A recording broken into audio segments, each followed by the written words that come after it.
AI is going to change the way everything is done. And so everyone is trying to figure out how not to be left behind. What leaders need to be thinking about is what AI does not do. Critical thinking, critical writing, reasoning, and relationship management and building, AI cannot do. And so if you're thinking about replacing your workforce, you're going to lose everything you built in engagement with your customers because you're going to lose that human touch. The question a conscious capitalist needs to ask is, how do we ensure people do not get left behind?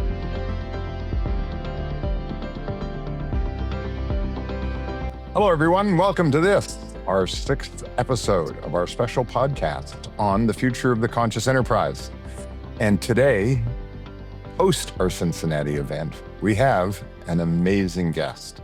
Now, I'm going to do an informal and a formal introduction of Valerie, because the informal introduction is, here's a woman who has the responsibility as the chief people officer, is a leadership expert, has worked in a couple of very disruptive businesses, one of whom is very well known. On top of that, she's a lawyer and an author and a lecturer. So how do you put all of that into one human being? I don't know, but that's why we're very blessed today to have Valerie Workman. Hello, Valerie. Hey, what an introduction. I hope I can meet those expectations now.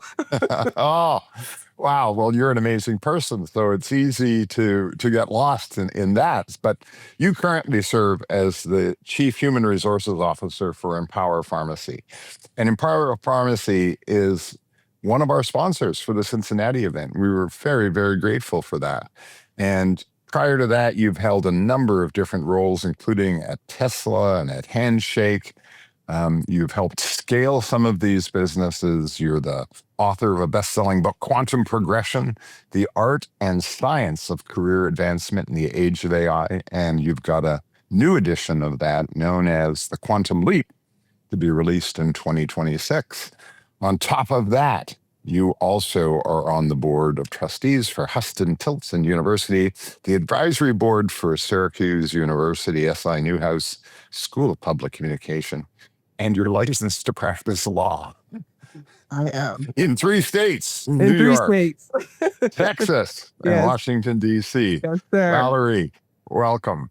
I am so happy to be here. Thank you so much. What a cool expanded introduction. I must say, my new book comes out November 25th this year, next month, 2025. Oh, you say that again. Your new book comes out when? November? November 25th. All right.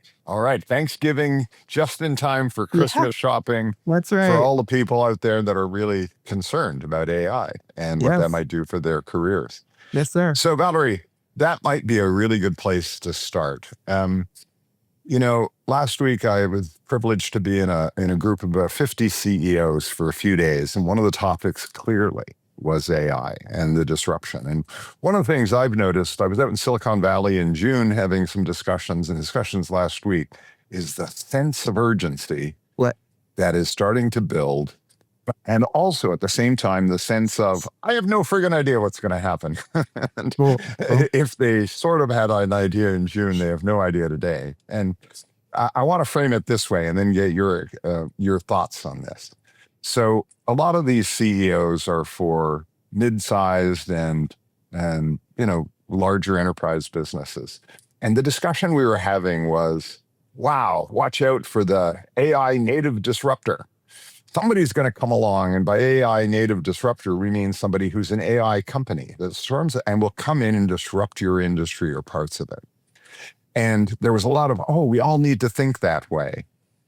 And at the same time, we're these companies that have built a competitive advantage, have built a pretty successful business by doing our knitting on better than our competitors.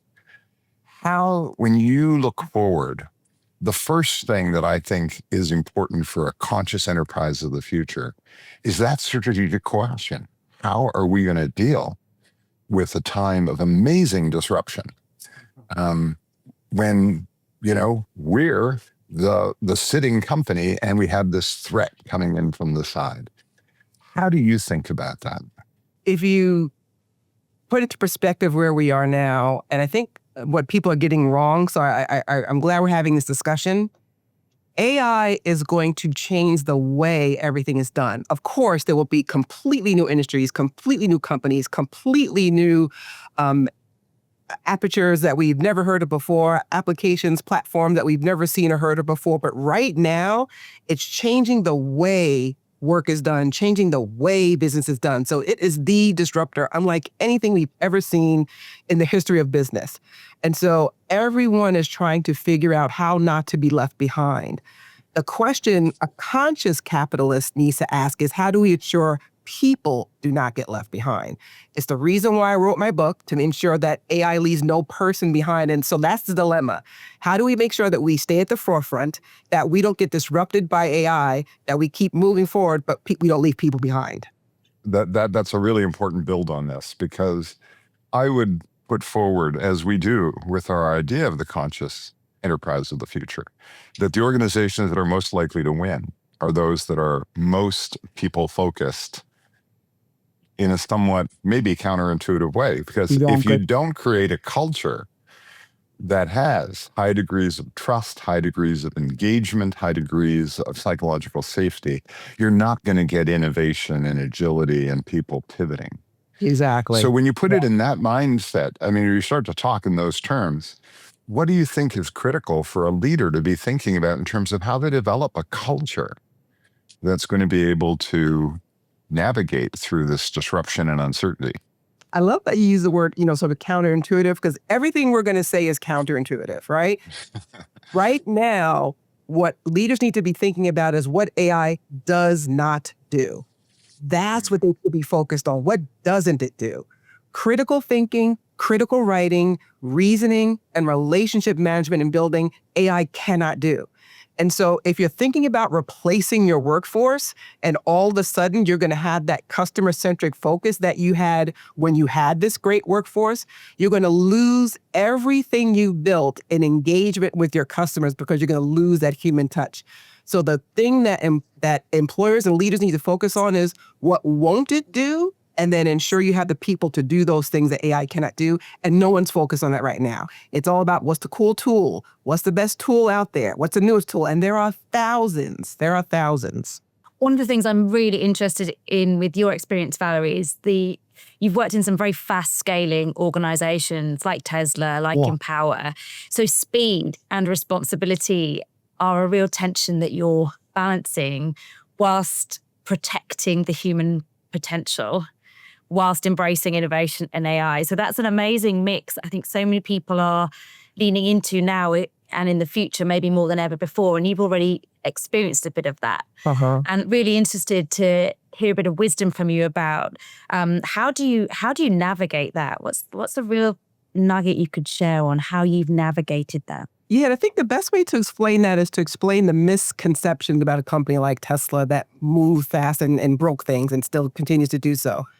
People don't understand how focused the company was on people. When I was there, the most important thing was, how excellent is the workforce? How great can they be? How do we ensure that they deliver excellence in their performance every day?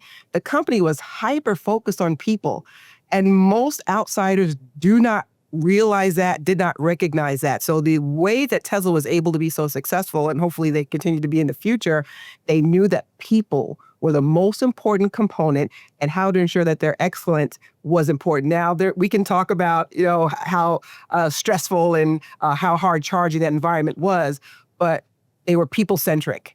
And that has to be how owners and CEOs and leaders think about how to win in the future. You've got to put people first. Really interesting. And can you give us some examples of when you say people-centric, how does that play out? What does that mean in practice? So performance management, right? A performance culture that says, this is how we want you to deliver excellence, and is very clear about the expectations. What do we need from you? What do we expect you to perform? But in turn, what's that? And I'm going to say it. What's the social contract? What do you need in terms of, I don't want to say work-life balance, because that was not the way we were supposed to phrase it. But what life's support do you need to do the things you do at home and in your life, so that when you're on site, we get 100% from you?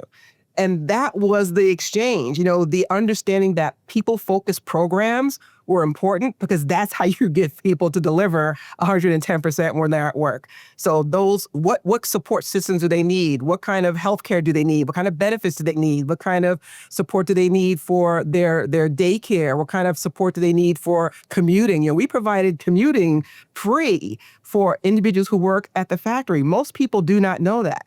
If you work at the factory, you didn't have to worry about how to get to work through the ridiculous traffic and 2 hours of traffic going to a factory. You could sleep for 2 hours.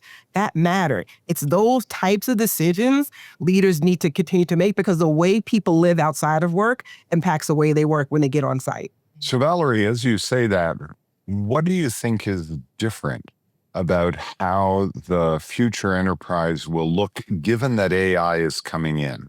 Because some of that sounds to me like, yes, that's what a really good people-focused organization ought to be doing. But now let's add in the AI part, and let's add in the part that, is disruptive. Yeah. And, even for Tesla, without going into a lot of detail, right? They're now saying we're pivoting to AI and robotics, and that's where, and, the whole, we're going to pivot over there. Right. Cars are still important, but we're not innovating fast enough. The Chinese are beating us. Let's go over here. Holding Tesla aside, Right. how does the future conscious enterprise prepare for this kind of disruption, given that you can't be changing your people systems every day? But can you?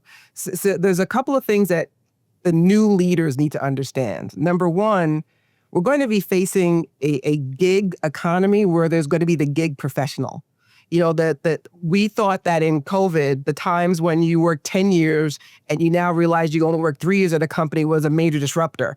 Now it might be 6 months. Now it might be 7 months. And so the way we look at employees in terms of tenure is not as important as the way we look at how do we treat them during their 7 months, 8 months, 9 months, and be prepared for them to decide to leave us, or we may part ways. But do you part ways with employees with more skills, the ability to move, the ability to flex into new roles? How are you upskilling while they're with you so that if either one of you makes a decision to do something different, everyone's better for the employee who haven't been there? That's new. That's different. That's a different way for employers to look at their workforce.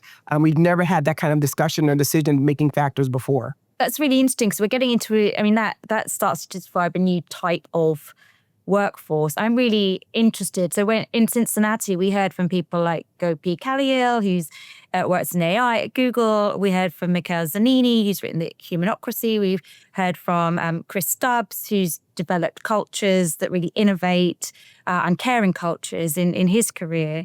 I'm interested in, what does a future-ready workforce look like? Because we talked about one that needs to be agile, it needs to be authentic, the roles of purpose, the roles of caring cultures. So what, in your mind, when you're thinking in your day job, how do you create a future-ready workforce? 2 things a workforce needs to have, and I'll bring it down to the individual. 1, they need to be AI fluent. You have to learn a second language. That is not optional any longer. You have to be AI fluent. And the second, you have to learn the most important skill. The workforce has to understand prompt engineering. And what I loved at the conference was one of the, I can't remember who the speaker was, but they talked about the importance of asking the right question is more important now than ever. That's what prompt engineering is all about. How do you ask the right questions that you get the right answer from AI?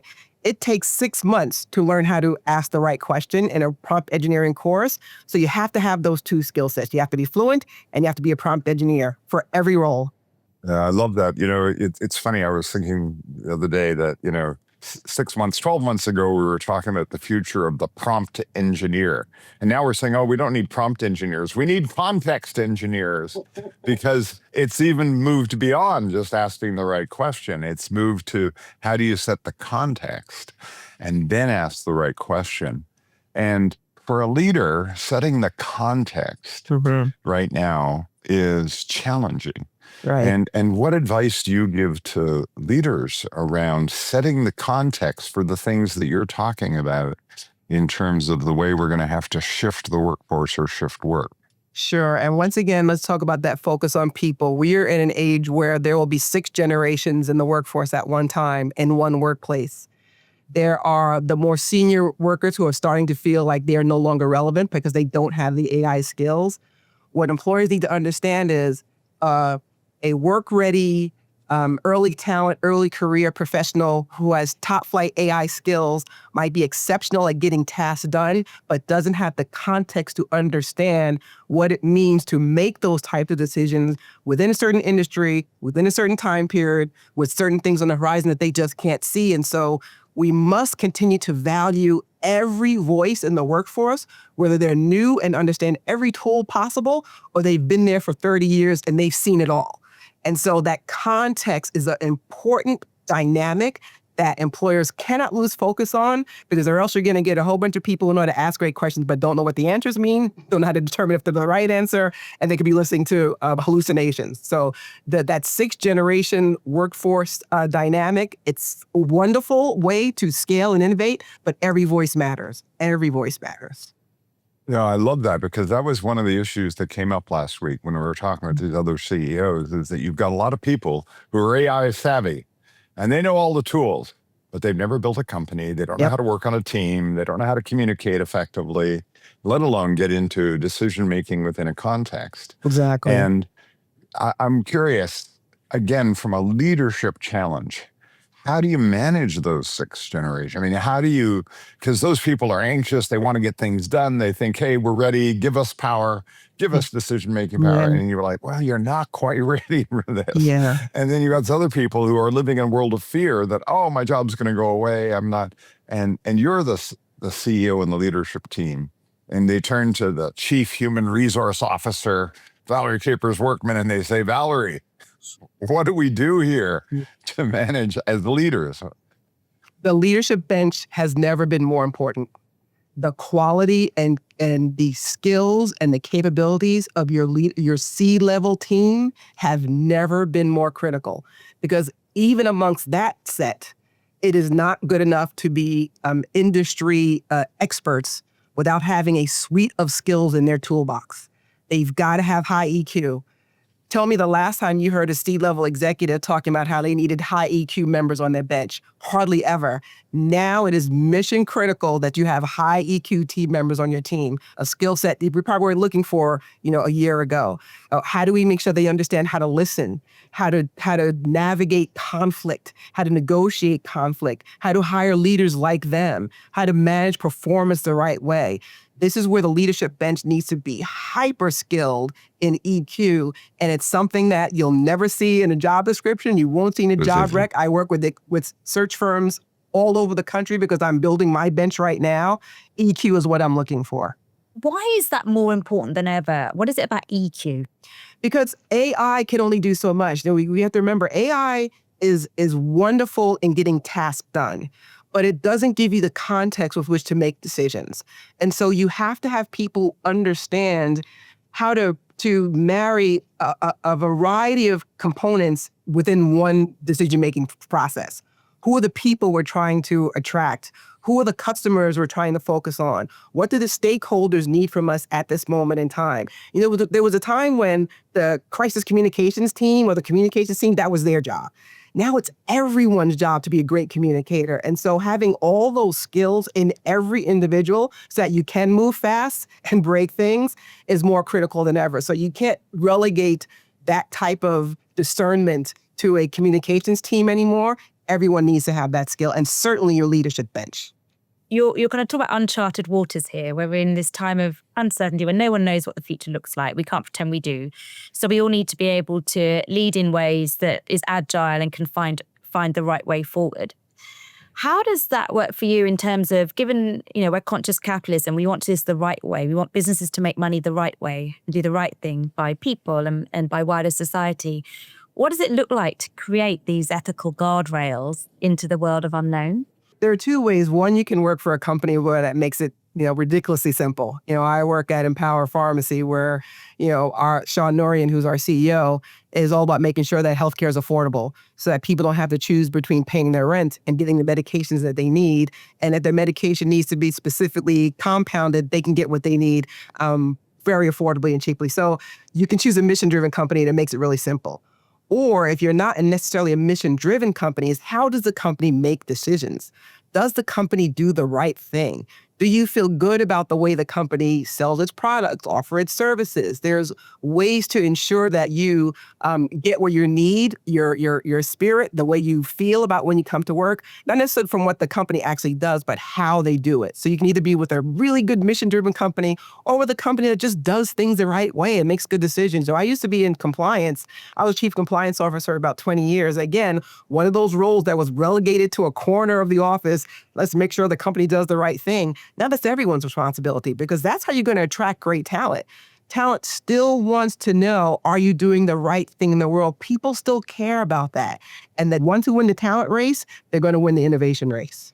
Well, that's interesting, because the language that we're using is freedom within a framework. How do you create a framework around purpose, around values, around the things, this is the way we do things, these are the things we stand for, these are the things that you can't do. And then within that, give people the freedom to operate and innovate. And I'm curious, at Empower, how do you help set that framework, and then how do you manage the freedom without it turning into chaos? I love that question. You said the term earlier, guardrail, right? That is such a great term. We know what our values are: people, quality, service, innovation. We say it everywhere. We say it at the beginning of meetings, at the end of meetings. We make sure that people understand. But once you know those 4 things, if you're making a decision that's good for people, think about the flexibility you have to innovate, to think differently, to be creative. If you know we're focused on quality, you know what the guardrails are. But within those guardrails is a better way to do things, a better way to make something that enables us to focus on quality. Bring it on. Show it to us. There's a better way to innovate, but you have to set your values so that people understand where the guardrails are. But then once they're within that, let them go. Well, you bring up guardrails, and it was interesting. One of the conversations that came up last week was this discussion of, just like we have an HR group, an HR department, maybe we need an AI department that sets up guardrails and manages that. If people are really important, who is enabling that and discussing that? I'm curious how you think about that when you think about it, particularly with regards to the workforce, because, AI is on the one hand everywhere. On the other hand, we're trying to strategically position it within your organization, but everybody's innovating all over the place. So how do you advise the executive team on that? It's funny, I was just asked the other day, do we really need an AI committee? And my answer was, yes, we really need an AI committee. Now, of course, we already have one. So the question was, should we keep it up? Critical, mission critical, because you need a group of leaders in the company who are hyper-focused on, what tools are we bringing in? Do they do the things we need them to do? Are there biases within that tool that we need to make sure we monitor and don't allow to affect our decisions? Do we make sure that the AI tool doesn't make decisions for us? Do we make sure we are the final decision makers, that the humans are? You need a committee to make sure that those things are done right. So I'm a big fan of the AI committee. That makes me think about governance, right? So when we think about the future of the conscious enterprise, what are the governance structures you're seeing emerging? As you talk about an AI committee, are there others? Yeah, and these new roles are popping up. AI ethics. When would you see an AI ethics role? But now that they're VPs of AI ethics. So there are all these roles popping up that are specifically focused on how we do the things we plan to do with AI within the context. And there are titles that don't even exist yet that will exist 2 months from now. So the framework, the acceptance is there to understand that there are new suites of C-level roles, VP level roles that are hyper-focused on AI governance. And that's a really good thing. So if we're working in companies, so lots of the organizations we work with still don't quite know how AI is going to play out for them. So you're obviously right on the front line of AI and you're in a pioneer organization. What would you say to those people that aren't yet adopting AI? When you think about the future of the conscious enterprise, when AI isn't yet there, what advice would you have for them on the beginning of their journey? So the first is understand you're already there. If you have a platform that you bought from some other company, it is highly likely that there's AI embedded in it already. So you're already using AI. So that's the first thing you need to understand. And then once you accept the fact that you're already using AI, you have to understand, how is it being used to help you make decisions? You need to have conversations with the vendor. If you bought a tool 6 months ago, 9 months ago, and you didn't have a specific conversation around what does AI do specifically, how does it drive decision-making specifically within this tool, let's have an hour and let's have a discussion. I actually had a discussion with a platform vendor that we're looking to purchase. We're building our whole HR tech stack all over again. We had that exact conversation. So you're already using it. You need to understand how it's impacting your work right now and how it's impacting your ability to make decisions. Are there issues that are coming up that you think leaders need to be asking, but might be avoiding? When we get into this discussion of an AI-ready workforce? Yeah, that's a great question. The number one question is, are we inadvertently allowing AI to make decisions for us? Are we sure we're not? That's the question that needs to be pondered and answered. And the answer should be AI is not making decisions for us. But that's a tough decision. That's a tough question because you have to move fast. AI makes tasks so much easier, so you can get so many things done. But at that final mile, right, that last mile, who's driving the decision? Is it human or is it AI? And that's a question that, we see a lot of these workforce moves and workforce exits. You wonder, were those questions being asked? If we remove humans from the equation, who's making the final decision here? That's an uncomfortable conversation. And seeing more and more headlines, right, about AI taking jobs. And whether it's 4,000 jobs going here and 6,000 jobs going here. And I'm thinking from a more, a step back, and I'm looking for jobs in the future and I'm really worried about AI, right? So let's imagine a lot of people in the workforce are skeptical about it. The news headlines are negative, it takes the jobs. There's declining trust levels in general with business, society and business and that relationship. I think just stepping back, so this has been a really interesting kind of focused conversation, but with all the dynamics that are playing out between business and society, trust, a robot's coming, a robot's taking decisions, a human taking decisions, how should leaders redefine that social contract you mentioned earlier with employees and their wider stakeholders in this new era? Because we know at the conference, we spoke so much about the importance of trust and cultures of trust and psychological safety. Yet we've got this backdrop of noise saying, you can't trust the future because people are going to replace your jobs with robots. And then how are you going to pay your bills and put food on the table? So I guess I'm kind of interested to bring it back out into this sense of you're right at the thick of this AI space, yet we're in a backdrop of society of fear. How do you create a culture of trust in an organization now that the company thrives in the future with all of that going on? Yeah, that's a great question. I want to be glib for 2 seconds. If only there were a book that would explore these themes in detail. Love it. To prepare professionals for the new age. But seriously, coming out on November 24th. November 25th. 25th. At a bookstore near you. No, but here's what we have to be okay with. Timothy, you talked about what uncomfortable conversations do we need to be okay with having? We need to be okay with having the conversation that tenure is not promised. It shouldn't even be alluded to anymore. You cannot promise employees that a job will exist for any amount of time. And employees can no longer expect to be employed for a certain amount of time at one company. That is a very uncomfortable conversation to have, but it's true. But what if we thought about professionals as gig workers, as project workers, as I may be at this company for 6 months, I'll be at the next company for 9 months, I'll be at the next company for 2 years. And each time I'm at these companies, I'm gaining skills and gaining experience, and I can move on to the next. And conversely, I get paid a premium. My salary is awesome. My benefits are fantastic. My equity is wonderful. And it travels with me so that I'm comfortable moving from company to company, and companies can make fast decisions and neither one of us feel like we got the short end of the stick.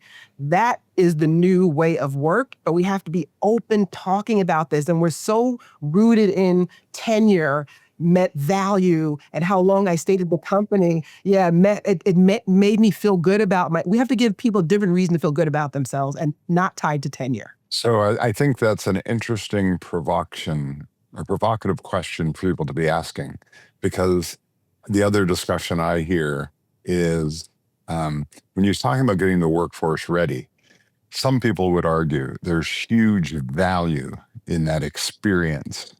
I've invested in building leaders who are EQ ready. Yeah. And that's the core of a culture. Now, the gig workers come in and out, and they sort of get the culture, they sort of don't, but they're certainly not going to be the torchbearers for the culture. So I'm curious because, I don't want to position it as an either or, but it's got to be some kind of and. And I'm wondering, how do you see that sort of dance between that gig economy and keeping that core essence and that core knowledge about our industry and our culture and developing leaders who can do this? How do you find that balance? So it's going to be industry specific, right? So in some industries, like in ours, we are working on programs right now where when you get in the door at Empower, we want to keep you for 10 years. And we are creating career pathing that says, if you do something for 2 years and you want a new job, we want you to get that new job right here. So if you want to go from marketing to customer service to pharmacy, you can do that all in one company. So we've got the luxury of creating that internal pathway. But there are some companies that are not amenable to that. And that can be okay, because just like a marathon, you carry a torch, for 100 yards and then somebody else takes the torch. It's okay. If you interview the right way and you're looking for the right people who come in with the company values, they can carry the torch for short clips of time, and you can keep the same culture as long as you are bringing in people who ascribe to and subscribe to the values that you place that are important for the company. So you can do both. Where does the long-term contextual knowledge and institutional knowledge fit in a world like that? So that's where AI comes in, right? AI holds all the knowledge. So the AI tools that you have are the repository of the components of knowledge that are important so that the company can be consistent from year to year. So you have that with the platform. The context comes from the people, how to utilize that knowledge, how to take that knowledge and create programs. But again, I didn't come from compound pharmacy. I've been here 100 days and I've been phenomenal. I'm just going to tell the truth. It's been amazing because I subscribe to the values, but my core skill sets in HR, in legal, in communications are all highly valued here. So I don't have to have been here 10 years to jump right in and be of value to Sean. But their interview process took like 6 months. So it's a long time finding the right people, and we can fits a whole nother conversation, but you can do both. You can find culture carriers who are brand new, and I will carry the culture for as long as the contract works. But when I leave, because of AI tools, everything I built will continue to scale without me being here. Wow, Valerie, you framed this in a way that is fascinating about how do you build this gig economy inside an existing organization, hold the knowledge, and yet also be holders of the context and the wisdom. How do you work across multiple generations? And how do you deal with one of the most disruptive periods in our history of business? You framed it and really added some flavor to this today, Valerie. So incredibly grateful for your time and your wisdom, the context you set for us. Thank you for having me. This was a great conversation. And again, I didn't know conscious capitalism 2 months ago. I am thrilled I found it, and I'm thrilled that I'm already living the tenets of it. So it's great to know there's a framework for what I believe. So I'm thrilled to have discovered you. And good luck with Quantum Leap, which comes out on November 25th. Thank you. It's the updated version of The Art and Science of Career Advancement in the Age of AI. And how do you navigate these AI transformations? Thanks for your context and wisdom, Valerie. Much appreciated. Thank you for having me. It's been a pleasure. And then I just want to do one last plug, which is thank you so much for Empower Pharmacy for being one of our sponsors at our Cincinnati event. That was also greatly appreciated. So thank you for that. Thrilled. I see you, Sean Norian. You have a great job when your boss tells you, I want you to go to a conscious capitalism conference. I'm like, I am all in, and I chose the right company. Oh, right. Brilliant. Thank you so much. And thank you to our listeners. And if you enjoyed this, please go over to Apple and iTunes and leave us a review and a score. And whatever channel you're listening to, please hit the subscription button. And not only a thank you to Empower Pharmacy, but thank you to Conscious Capitalism Inc. for sponsoring this program. Thank you and be well. See you next week.